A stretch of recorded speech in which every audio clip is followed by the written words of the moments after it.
Sejam bem-vindos à Revista Fora, eu sou Carlito Neto, historiador e cientista político, e durante a CPMI da Covid-19 se encontrou ali, nos e-mails do próprio Mauro César Cid e de outras figuras do entorno dele ali, que cuidavam ali da evidência de ordem da República, da presidência da República, para ser bem específico, se encontrou trocas de e-mails ali, inclusive sobre irregularidades. E aí, para poder tentar esconder estas irregularidades, eles foram lá e apagaram os e-mails da caixa de entrada. Porém, esqueceram de deletar os e-mails do lixeiro, né? Ali do lixo eletrônico que fica ali dentro do próprio e-mail. Por conta disso, se descobriu alguns materiais que levaram à prisão do Mauro Cid e trouxeram revelações sobre outros esquemas, entre eles ali o esquema envolvendo o roubo das joias do Estado brasileiro. Agora, a história meio que se repete. A Polícia Federal encontrou, só que desta vez no computador do Alexandre Ramagem, documentos, e quando eu digo documentos, são arquivos em doc mesmo no computador dele, onde ele passava orientações para o Bolsonaro de como o Bolsonaro deveria atacar as urnas eletrônicas, de como o Bolsonaro deveria descredibilizar as urnas eletrônicas e também qual que a estratégia seria mais adequada. Ele até chega a dizer que não adianta ficar pedindo recontagem de votos ou algo do tipo, porque o sistema eleitoral brasileiro já tinha caído em descrédito na opinião popular graças ao trabalho que eles estavam fazendo.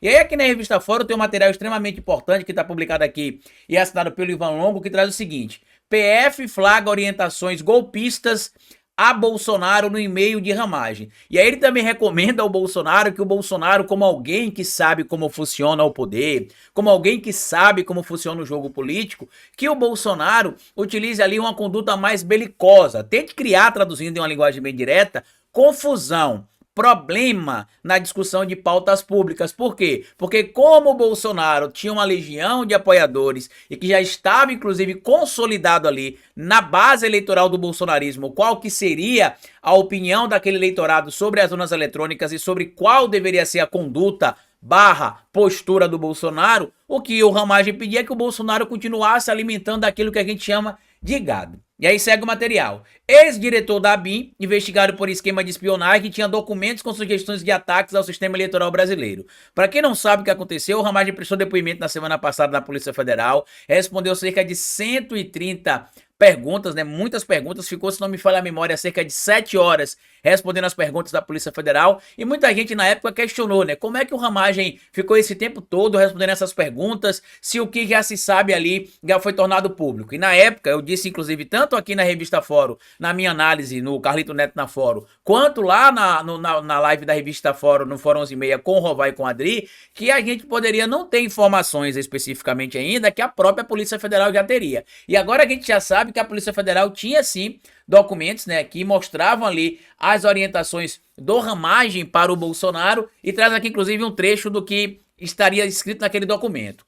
Por tudo que tenham pesquisado, mantenham total certeza de que houve fraude nas eleições de 2018, com a vitória do senhor, o presidente Bolsonaro. No primeiro turno, todavia, ocorrida na alteração de votos. Diz um trecho do texto que prossegue com sugestão para que Bolsonaro adote o discurso no sentido de minar a confiança no sistema eleitoral brasileiro. O próprio Ramagem chega a falar em ataque às urnas. E aqui a gente vê interessante esse ponto de vista, porque o Bolsonaro teria vencido a eleição no primeiro turno e teve uma fraude, mas a fraude do PT, a fraude do Haddad, a fraude do TSE, não foi para derrotar o Bolsonaro, foi só para que o Bolsonaro não vencesse no primeiro turno. Também não foi para poder fazer com que o número de parlamentares bolsonaristas que foi eleito não fosse tão elevado. Foi só para fazer com que o Bolsonaro não levasse a eleição no primeiro turno. A gente já sabe que o sistema eleitoral brasileiro é extremamente confiável, é auditado, passa inclusive com frequência por exames, inclusive ali de tentativa de invasão pública, que os partidos políticos anualmente, né, quando você tem a convocação ali próximo das eleições, na verdade, eles são convocados para aquilo que se chama de uma, entre aspas, né, auditoria aberta, consulta aberta, evento aberto, onde o TSE convida membros da sociedade civil organizada, partidos políticos e membros da OAB também, para poder ver ali o que é que tem de falha na urna eletrônica, se tem falha, se não tem falha, se alguém consegue invadir a urna eletrônica, e até hoje não existe uma comprovação de que um voto sequer foi alterado dentro da urna eletrônica. Ao contrário, o que se tem hoje é a informação de que o Brasil tem um sistema eleitoral, no que diz respeito ao eletrônico, mais seguro do mundo. Ao passo de que países como a França, por exemplo,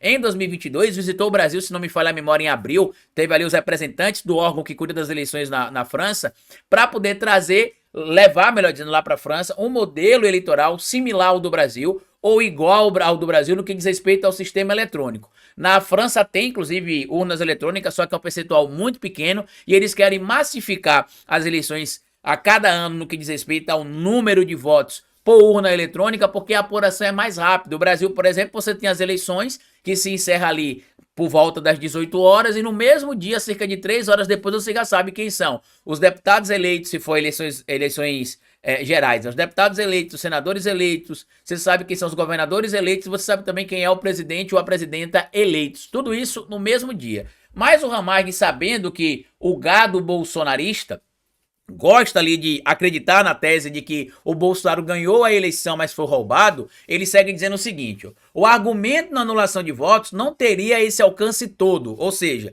não fique dizendo aí que tem de se anular os votos, porque falar em anulação de votos não vai ter o alcance que a gente precisa. Entendo que o argumento de anulação de votos não seja uma boa linha de ataque as urnas eletrônicas. Na realidade, a urna já se encontra em total descrédito perante a população, ou seja, o trabalho que o Bolsonaro fez de descredibilizar o sistema eleitoral, as urnas eletrônicas, segundo o Ramagem, estaria surtindo efeito, já que parte da população, em tese, já teria colocado o sistema eleitoral brasileiro em descrédito. Deve-se enaltecer a questão já consolidada, entre aspas, né, aqui, subjetivamente, a prova da vulnerabilidade já foi feita em 2018, antes das eleições. Resta somente trazê-la novamente e constantemente. Traduzindo, eles querem alegar que existiu algum tipo de prova que a urna eletrônica foi vulnerável em 2018, e isso não existe, não tem nenhuma prova disso, tanto que o próprio Ramagem e o vagabundo, que era o chefe dele na época, o Bolsonaro, questionava com frequência o sistema eleitoral brasileiro, dizia que ele tinha vencido as eleições de 2018, e ele nunca confirmou isso. Isso aqui, inclusive, se conecta com aquelas falas do Bolsonaro onde ele fala: eu tenho certeza que eu ganhei as eleições de 2018, que tem provas. Aí quando ele foi cobrado, ele disse que não tinha provas, mas que ele tinha certeza. Tudo isso se conecta aqui com essas falas do Ramagem. E aí, outro trecho, o Ramagem fala o seguinte: bom dia, presidente.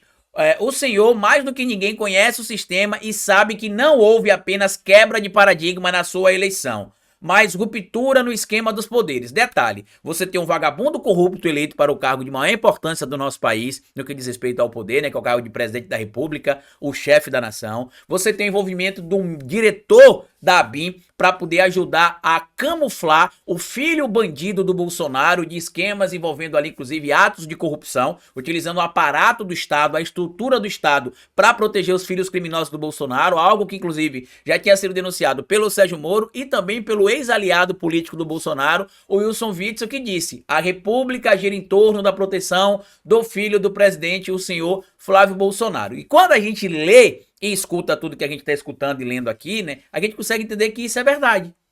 E que o bolsonarismo, ele funciona como se fosse uma seita. Porque você pega um político que sempre fez parte da política, que estava entre os políticos ali com o nome sempre citado nos bastidores em atos de corrupção, mas por ser um político do baixo clero, conseguia ficar longe dos holofotes, e aí você vê o Ramagem falando assim: não, a eleição do senhor quebrou o paradigma do poder.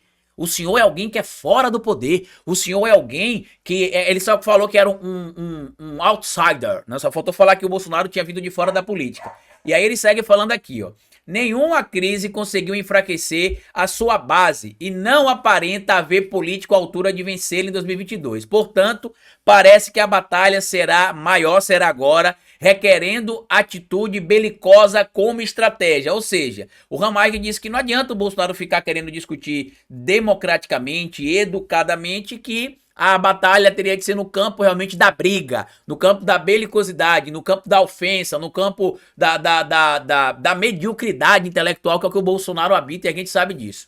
Carlito, isso aqui traz algum problema para o Ramagem? Traz diversos problemas para o Ramagem, tá? Diversos. Primeiro, ele pode ser enquadrado aqui em uma associação criminosa, né, ou uma organização criminosa. Segundo, dependendo do que foi feito aqui, ele pode também ser acusado ali de crime de advocacia administrativa e a utilização, inclusive, de grampeamento ilegal, né, de comunicação de outras pessoas. Isso também é previsto na lei e a situação do Ramagem se complica porque se ele for prefeito do Rio de Janeiro, né, vou botar aqui no cenário que ele vença a eleição no Rio de Janeiro, ele não terá regalias legais como ele tem como deputado federal. Então estas informações que surgem agora comprometem, inclusive, o nome do Ramagem para a Prefeitura do Rio de Janeiro. É claro que o bolsonarismo vai tentar manter a aparência ali, manter o nome do Ramagem, para tentar aparentar que não existe nenhuma crise entre Bolsonaro e Ramagem, que tá tudo ótimo, tá tudo às mil maravilhas, só que na prática a gente sabe que não é isto que está acontecendo. O Ramagem pode ter muito material sim que comprometa o Bolsonaro, por isso que o Bolsonaro, inclusive, não jogou de vez o Ramagem aos leões, como ele fez no passado com vários entre aspas, aliados, mas eu queria a sua opinião. O que é que você acha que pode ter aí nessa caixa de Pandora, que pode ser os computadores e celulares do Ramagem que foram apreendidos pela Polícia Federal? Comenta aqui embaixo o que é que você acha de tudo isso. Compartilhe esse vídeo nas redes sociais. Se inscreva aqui no canal da Revista Fora se você ainda não for inscrito. Me siga nas redes sociais também. É só procurar Carlitos com o Neto. E me siga no YouTube também no meu canal pessoal que é O Historiador. Grande abraço para vocês. Bom final de semana. E até a nossa próxima análise aqui na segunda-feira. Tchau.